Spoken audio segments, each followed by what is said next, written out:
सर्वेभ्यो नमो नमः। कक्षा में उपस्थित सभी सदस्यों का आदर सहित यथायोग्य अभिवादन एवं स्वागत है। सभी सदस्य अपने अपने स्तर का ध्यान करें। माता गायत्री के मंत्रों का एक बार उच्चारण अवश्य करें। साथ ही अपने प्रेरणा के स्रोत एवं अपने गुरुजनों को भी अंतर्मन से अभिवादन करें। हम लोगों के द्वारा प्रतिदिन कुंडली फलादेश पर आधारित कक्षा की जाती है। यदि कोई कक्षा में नया है और प्रतिदिन की कक्षा में शामिल होना चाहते हैं तो स्क्रीन पर दिख रहे नंबर पर व्हाट्सएप पर कक्षा में कंटिन्यू हो सकते हैं। यदि आपने अपने इस चैनल को सब्सक्राइब नहीं किया है तो सब्सक्राइब भी अवश्य कर लें। तो आइए शुरू करते हैं। अभी का विषय वस्तु है कि किसके सहयोग से, यहाँ पर सहयोग 2 बार लिख दिया गया, इसको एक बार कर देते हैं। किसके सहयोग से आय में वृद्धि होने की संभावनाएं बनती।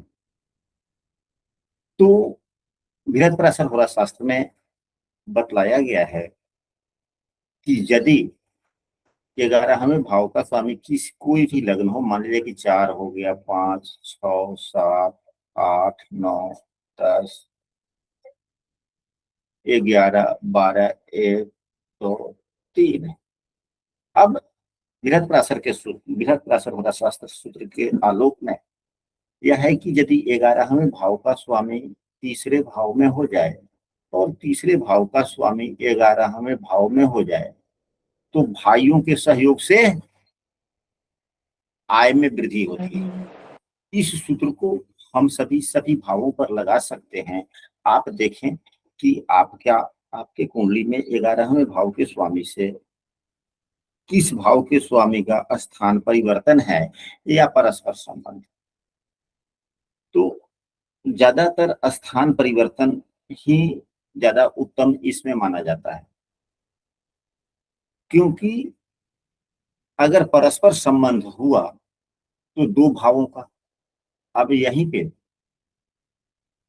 बुध देव अगर यहाँ पे नहीं होते, चंद्रमा नहीं, यहाँ पर गलत हो गया, 2 नंबर राशि के स्वामी शुक्रदेव होते हैं ना जी गुरु जी। अब यहाँ पर शुक्रदेव हो गए जो 2 भावों के स्वामी हैं, चौथे भाव के भी हैं और 11वें भाव के भी। अगर यह राशि परिवर्तन हुआ तो यह निश्चित रूप से यह किस भाव का प्रतिनिधित्व किया, भाव प्रति अगर परिवर्तन हुआ तो यह तृतीयेश एवं एकादशेश का हुआ, न कि द्वादशेश एवं चतुर्थेश का। किसका राशि परिवर्तन हुआ? तृतीय और एकादश। अगर यहाँ पर है, बुधदेव यहाँ पर है तो तृतीय होकर के यहाँ पर, द्वादशेश से होकर यहाँ पर। अगर शुक्रदेव जब यहाँ पर हो जाएंगे तो शुक्र और बुध की जो यहाँ पर जो परस्पर संबंध हुआ यह किस भाव का, हम क्या लेंगे? तो बुधदेव तो तीसरे एवं 12वें के स्वामी हैं, तो हम तीसरे एवं चौथे के भी स्वामी का परस्पर संबंध ले सकते हैं। हम तीसरे या हम 12वें और चौथे का भी परस्पर संबंध हो सकता है, दूसरे 11वें और 12वें का भी परस्पर संबंध हो गया। तो जब परस्पर संबंध हो जाता है तो जो जिस ग्रह की जहां जहां राशियां होती है उन भावों को भी लिया जाता है। इसलिए अगर भाव परिवर्तन हो तो एक निश्चित भाव का प्रतिनिधित्व करता है। तो अभी तक हम लोगों ने समझा कि बृहत्पराशर होरा शास्त्र पुस्तक के आलोक में यदि 11वें भाव के स्वामी तीसरे भाव में हैं और तीसरे भाव के स्वामी अगर 11वें भाव में हैं तो व्यक्ति अपने भाइयों के द्वारा, भाइयों के सहयोग से आय में वृद्धि होती है। अपने भाइयों का सहयोग सलाह लेना चाहिए। यदि यही लगने से राशि परिवर्तन हो जाए, यानी चंद्रमा यहाँ पर हो जाए और शुक्र यहाँ पर हो जाए, फिर व्यक्ति अपने बुद्धि विवेक, अपने पराक्रम, अपने ऊर्जा उत्साह से अपने आय में वृद्धि करता है। अगर यही द्वितीय और एकादशेश का राशि परिवर्तन हो जाए, यानी कि शुक्रदेव यहाँ पर हो जाए और चंद्र और सूर्यदेव यहाँ पर हो जाए, तो व्यक्ति अपने स्वजनों, अपने परिवारजनों को सहायता से।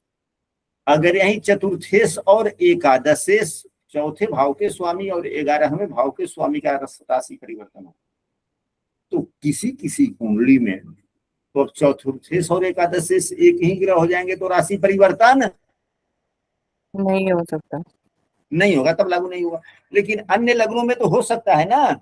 जी गुरु जी। तो यदि चौथे भाव के स्वामी एवं 11वें भाव के स्वामी का आपस में स्थान परिवर्तन हो तो व्यक्ति अपनी माता या माता तुल्य महिलाओं से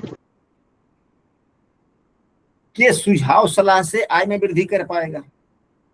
यानी कि यदि आय में समस्याएं आ रही है तो हम सुझाव दे सकते हैं कि आप अपने माता या माता तुल्य व्यक्ति से विचार विमर्श करके अपना काम करेंगे ना, तो आपकी समस्याएं धीरे धीरे सॉल्व होती चली जाएगी।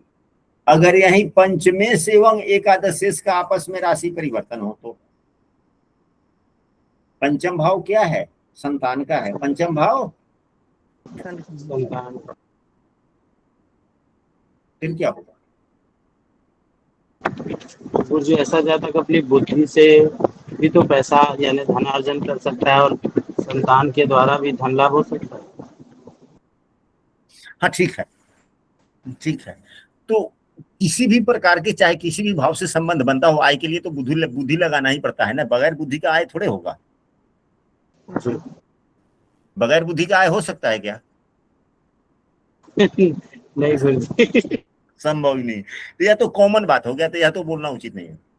उचित यही है, सीधे कहेंगे कि हाँ भैया आपकी जब शादी होगी ना तो आपका जो पहला संतान जो भी होगा बड़ा भाग्यशाली होगा। क्या होगा? भाग्यशाली। आपका पहला संतान लड़का हो या लड़की बहुत ही भाग्यशाली होगा। और जो ही आपके घर में प्रथम किलकारियां गूंजेगी तो समझिए कि आपके आय में भी किलकारियां गूंजने लगेगी। क्या ऐसे नहीं कह सकते? जी गुरु जी। यदि शादी नहीं हुआ है तो, अगर शादी हो गया है तो पांचवा भाव फिर किस लिए है? और बालक छोटा है, बच्चा जो है, जैसे कि हमारा लड़का है तो 20 वर्षों का हो गया, हम उससे सुझाव सलाह ले सकते हैं। यदि हमारा पंचमेश और एकादशेश का आपस में राशि परिवर्तन है तो हम अपने पुत्र से राय विचार करके, अपने संतान से राय विचार करके अपने कार्यों को आगे बढ़ा सकते हैं। लेकिन अभी संतान अभी हमारा कम उम्र का है, 5-7 वर्ष का है, फिर क्या करेंगे?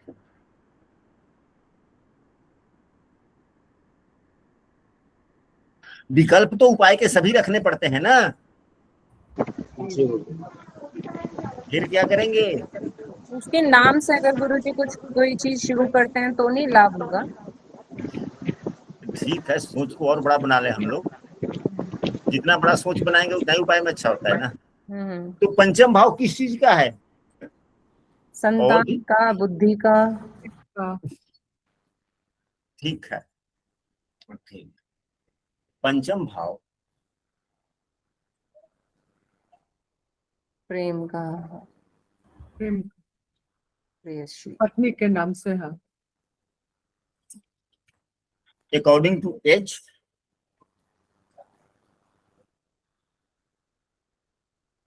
तो बस जिससे हम प्रेम करते हैं। शादी भी नहीं हुआ है तो हम जिसको अधिक चाहते हैं उससे थोड़ा सा विचार विमर्श। अगर छठे भाव के स्वामी और 11वें भाव के स्वामी का आपस में राशि परिवर्तन हो जाए तो हम अपने मामा इत्यादि से ना जी। मामा से विचार विमर्श करेंगे। यदि 7वें भाव के स्वामी और 11वें भाव के स्वामी का आपस में राशि परिवर्तन हो तो